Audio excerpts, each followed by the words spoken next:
Anyway, today I'm going to talk about Greenfield, the in-browser Wayland compositor that I've been developing for about over a year now, I believe. So, who am I? My name is Erik de Rijke. I'm from Belgium, so I'm basically presenting in my hometown right now. I'm self-employed. During daytime, I'm not really involved with anything graphics related, unfortunately. It's mostly Kotlin, a bit of Java, pays the bills, right? During the night, it's mostly JavaScript, C, basically anything needed to get stuff working. Now, what is Greenfield? It's a Wayland compositor, plain and simple. It runs in the browser. It's written in JavaScript, oh horror. But unfortunately, I did my best. I did my research. It's written in ES6 JavaScript, which means we have all the interesting stuff like classes, classes, lambdas, constants, all the good stuff. It uses one file per class, so it's not a single bloated file with 10,000 lines. It's nicely and cleanly structured. And it uses JS-doc type comments everywhere. So at least we have some kind of type safety feeling, at least. It also uses WebAssembly. So for all the hard parts that are already solved on the native side, those libraries are compiled to WebAssembly and used inside your browser. Saves me a lot of time. So what does Greenfield offer? Well, it does not offer you a solution similar to VNC, RDP, or Citrix. We will soon see what it does offer. It's not something finished, so it's very much a work in progress. Still a lot of parts need to be finished, need to be polished. So what is it? Well, it's definitely something super awesome. I mean, I wrote it after all. It's pure JavaScript. There's a wee bit of assembly, as I said. And it requires absolutely no plugins. It's all HTML5. It's all standard JavaScript libraries. A bit cutting edge maybe here and there, but that should be okay. So what is it? Well, the main difference between your RDP and your Greenfield is it offers rendering of applications on a per application basis. So the difference with RDP or other solutions is that they create and they composite the screen remotely and then send you back the entire screen. Because Greenfield is actually a compositor, it creates the entire output inside your browser itself, and every application separately sends its frames to your browser to be displayed. So in essence what that means is that it's actually a true cloud desktop environment. Now I know cloud is a word with a lot of definitions, but for all intents and purposes it really is that. Your application, you don't need to care where applications come from or where they run. They just basically pop up on your screen, and they can even run on different hosts if you want. And yeah, it's definitely still a work in progress. Now, first some basic concepts explained. I guess most of you are already familiar on what Wayland is. For those who are not, Wayland is basically a display server, a window manager into one. It's the successor of X. It's a classic client-server architecture. It usually runs, well, it always runs on the same machine, except for this case, of course. And all communication in Wayland protocol happens through a binary wire protocol. The protocol itself is actually defined in XMLs. So you have a protocol generator. It reads the XMLs, and it outputs a stub library, usually then further implemented in libWayland client and libWayland server on the native side. It also offers you to send file descriptors over the wire. So instead of sending a huge chunk or a huge blob over the wire and copying it, it just creates a file descriptor, sends that. Basically gives you zero copy data transfers, much faster, obviously.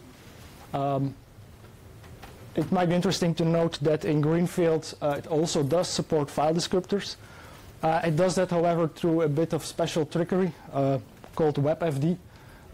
Unfortunately, I do not have the time today to go into detail about that. If you want to know more about that, you can ask me after the presentation.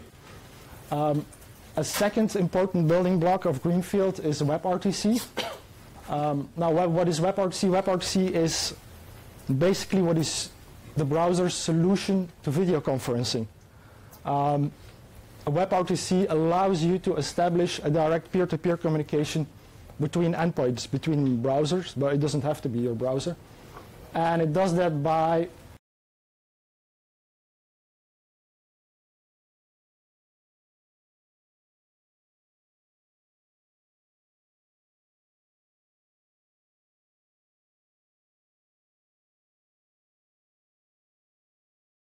they both agree on what would be the ideal form of communication, and next a direct peer-to-peer connection is established. So any further communication between peer A and peer B will be a direct link, and there is no intermediate in between. And this basically allows browsers to directly communicate with each other without the central server interfering. And this is also extensively used in Greenfield. So, how does it work, Greenfield? Well, on the right side we have a general picture of the architecture. It's interesting to note that the signaling server is actually inside this little cloud, as well as the server that serves your static HTML and JavaScript. Let's go over it together. On the top we have our browser compositor. So this is basically the end user's browser machine that you can see. And the browser compositor at the top is built on Westfield. Westfield is a separate underlying library. It's also written in JavaScript. And it basically functions as the protocol generator, which I explained earlier. It generates all your stubs based on the Wayland XML files. You can use vanilla Wayland XML files. There's no modification required. And those stubs are then implemented by Greenfield in the browser. At the bottom, we see application endpoints. Now, what are application endpoints? Application endpoints run on your remote hosts. They're basically daemons. And they function as a proxy compositor for which a native application can connect to. So when an application endpoint is initially started, it announces itself to your browser compositor, or rather to an intermediate, and then to a browser compositor once it's connected. And it creates a separate child process for each browser tab that is connected. It creates a separate child process which functions as a proxy compositor, which means that once a Wayland application connects, it connects to this proxy compositor, and all communication is forwarded through WebRTC, which I just explained, with a direct connection to your browser. So the intermediate server is not involved in any way when the transportation happens. The application endpoint is written in Node.js. Was mostly done because I was quite familiar with it to get quick prototyping. It's not, obviously, not the most performant piece of code. So ideally, yeah, I guess we write it in Rust or something, I don't know. It also uses a fork of libwayland server. The reason for that is that it needs direct access to the wire protocol, which is now mostly hidden in Wayland server, and we need that direct underlying wire messages so we can forward them to the browser. It also encodes application frames. So once an application wants to transfer frames to your browser, it's a bit silly to transfer the whole raw image over network. That would be quite slow. So we want to encode that, compress that, and before we send it, so it's smaller. And that's also done by the application endpoint. The application endpoint, as stated, uses WebRTC. You could also use WebSockets. The WebRTC implementation was done because it was relatively easy to do. You can also use WebSockets because WebSockets are not tied to the same origin policy as ordinary HTTP requests, or at least that's what I've been told. So you could also use that. Say if you want to get rid of some ugly firewalling, you could also implement it in WebSocket, entirely feasible. The encoding of the applications frames is done in H.264 or JPEG if you want. However, keep in mind JPEG encoding is quite a bit larger than H.264. So ideally you would only want to use that on a LAN or something like that. Now, here we have an overview of how a frame of an application travels from the endpoint, or from the application rather, entirely through the browser. As you can see on the right side, we have the pipeline. There are quite a few steps involved. So I will go over them quickly. Unfortunately, not enough time to go through everything in detail.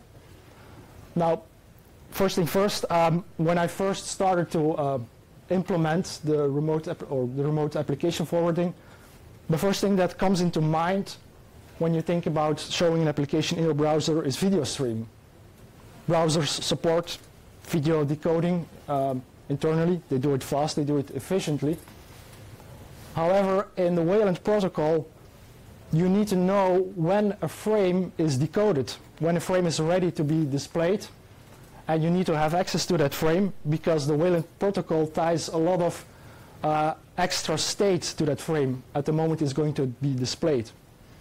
And the current solutions, or the built-in solutions in browsers, do not offer that. They don't provide any callback type of when a frame is ready to be displayed, or at least not in such a fine-grained solution. So I had to resolve to a custom video decoder, and that's actually the WebAssembly H.264 decoder you see there. It's actually the Android H.264 decoding library. It's a simple C library actually, compiled to WebAssembly, and it's run inside your browser. The encoding of the applications inside your endpoints happens using GStreamer. GStreamer, most of you probably familiar with it. It's a very powerful, modular, in short, awesome encoding framework. And if we go through the whole pipeline from top to bottom, what basically happens is the application tells the endpoint, I want to commit a frame. I have a frame ready. This frame is basically a handoff to a GStreamer pipeline, which encodes it. And there the first interesting thing happens. H.264 does not support alpha encoding, does not support transparency. Most applications these days, they have some kind of transparency implemented. So we use an OpenGL shader to split the alpha channel from the RGB colors into a YUV color space. And the encoded alpha channel, or rather, the alpha channel is represented as a grayscale image.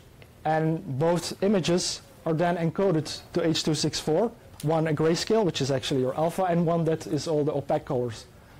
Both are sent over network to your browser, and there WebGL reconstructs those two images together to form again a transparent application frame. So first you receive the image, it's decoded, both images are decoded. You have both the images here, and then you have WebGL that does the color conversion from YUV H.264 originally to RGB, and it also translates then the alpha channel using a WebGL shader to its original alpha value. It's then put into an HTML5 image bitmap, a standard browser concept. It's then written, or rather copied, to an HTML5 canvas. The interesting thing to notice here is that every application on your screen actually consists of two HTML5 canvases.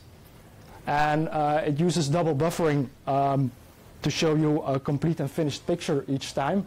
The main reason for that is that because when you resize an HTML5 canvas, it clears the entire canvas. So if you have to work with only one canvas and we would update its size, you would see a flash of a white canvas before you would see the final image. And in Wayland, the mantra is every frame is perfect. So yeah, we obviously don't want that. So the image is copied to your HTML5 canvas back buffer. A callback is registered in the browser to wait for vsync, which is the request animation frame. And once that fires, the canvases are swapped, and you have your final and complete picture in front. once the HTML5 canvas, or rather the frame or the image of the application is shown on screen, the browser sends a command back to the application to say, hey, you can start processing the next frame and start sending me the next frame. And this is basically what is used in classical Wayland to throttle the frame delivery, or the frames per second of your application. Now there are a few gotchas here, or rather a few interesting things to notice. This is a long pipeline, and it's a slow pipeline. Because even if you would have instant encoding and decoding, and you won't have vsync, you still have your network latency.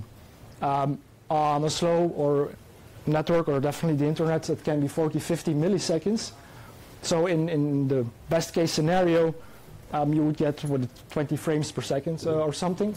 So there is the possibility to actually send this frame callback to your application early on. Because while a frame is traveling down here, and say once it's decoded here, we can also already tell the application to, hey, start rendering your next frame, because, well, the encoding step will probably take some time as well, and you will probably still be busy in the pipeline before I'm finished. The difficulty with this solution is that it's hard to predict the speed of which the frame will travel through the pipeline. If you have a resizing operation where you go from a 640 to a 480 resolution to a full HD, then suddenly the next frame that comes in will be much slower, or the other way around, it would be much faster, and then you would get frame hiccups. So currently it's mostly a theoretical optimization that you could do. Now, we talked about running applications on different hosts, and it's interesting to note here, or rather it has interesting implications, that the compositor does not really know or care where the applications come from. They can run on any different kind of host, which means that they could actually also run inside your browser itself. So we just talked about all the drawbacks that you can have by sending your applications over the network. You have to encode, you have to decode, there is network latency. We can all optimize that so that it's okay to use, definitely in a desktop environment. However, browsers have something called web workers, and a web worker is basically a separate thread or process that runs isolated JavaScript. And it starts from its own file. It has no access to your DOM or to the main thread of your browser. It's a nicely isolated piece that runs inside the compositor sandbox. And its only way of communication is through events. And we can leverage, or we can use that system to actually run Wayland applications inside the web worker. So let's see, we have web workers. They have no network latency, great. They have zero copy data transfers. We can send blobs in web workers to the main thread with zero copy semantics. In short, we have all the good stuff that we have in ordinary native Wayland compositor. And luckily, or quite recently, the browser started implementing off-screen WebGL, which means we can actually render using WebGL inside the web worker off-screen and use the zero copy semantics to transfer that WebGL rendered image to our compositor. The drawback is that, well, you probably don't want to write OpenGL to write a desktop application. You probably want to have a toolkit on top of that that takes care of that for you. So about half a year ago, I started porting Skia, the graphics library also used by Chrome and Firefox, I believe, to do all their rendering. Google uses it as well inside their Flutter, their new Flutter toolkit. And I ported it to WebAssembly, and it can actually use WebGL to do all the abstract drawings. Google found out. They say, hey, Eric, that's really great what you did. Let's continue with that. And they basically continued that port, or basically did their own stuff, initially based on what I did. And 3 months later, they also announced that they ported Flutter to the browser, surprisingly. Another thing is that we can actually also port existing native applications to, or at least in theory, we can also compile them to WebAssembly if we were to have a libwayland client whose implementation is actually written in JavaScript. Maybe also an important side note, all of this is still a work in progress. So you won't find that in a working condition right now. Just to keep that in mind. And what we end up in essence is a true cloud desktop environment. We can deliver applications to your browser over network, and you could have, say, an account on a website where you log in. That website could have an app store where you can buy applications, and you can then download them in your browser and run them. And if you would tomorrow switch to a different browser, a different machine, you log in and you still have access to those same applications, and you can still run them inside your browser. Because it runs inside your browser, you're not really tied to some kind of machine beneath it. It could be your phone, it could be a tablet, it could be a desktop. Everything runs inside the sandbox of your browser, really. So, but this is still very much future work, very much work in progress. But I definitely hope to present this, or at least give a demo of this work next year in Fosdem, if I get accepted at least. So let's have a quick demo of what we or what I did here. Currently, you see, I have here so here on my local machine, I have a Compositor running inside my browser, and I also have an application endpoint also running on my local host here. I didn't want to take any risk regarding to firewalls and WebRTC, so sorry, I'm not going to demonstrate a remote application here. But I did manage to get it to work using a cheap Hetzner server at home. And if I were to start, I have here my X terminal. So this X terminal, well, it's X, so it's definitely not connected to the Compositor here. And I can start GNOME terminal, and it launches directly inside my browser. And if you can see, if I cannot go beyond. It runs really inside the browser here.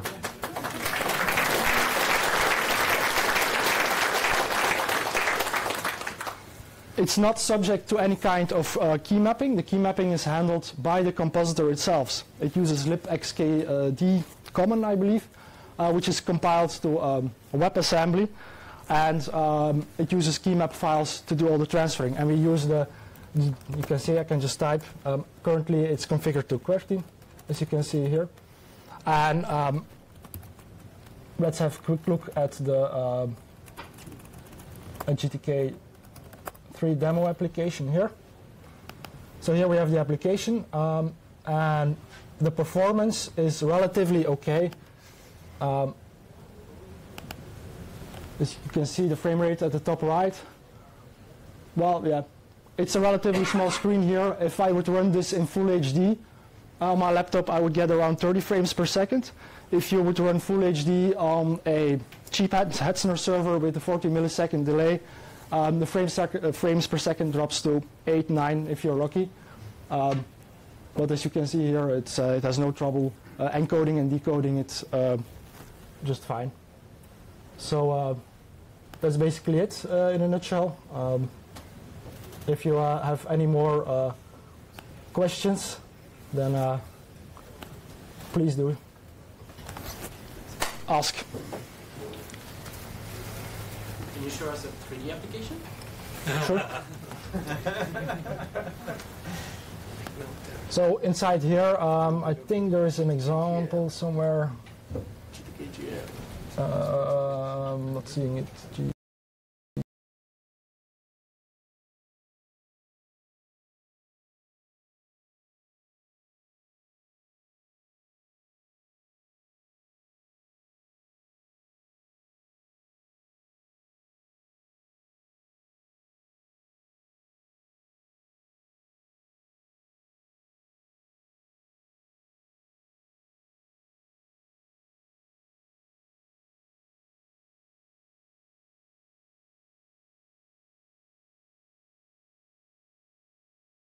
application, or rather it's a separate frame that's rendered, and it's nicely synchronized with the other surfaces. So if you're familiar with Wayland, this uses a technique to synchronize the updates of all these three separate panes. It's also implemented here, which means that if I would press my space bar and keep pressing it, then both are nicely synchronized. Quite a challenge to implement, but as you can see, the 3D, it works just fine. There's no issues doing it. Hands up. Right. Thank you very much. Thank you for listening.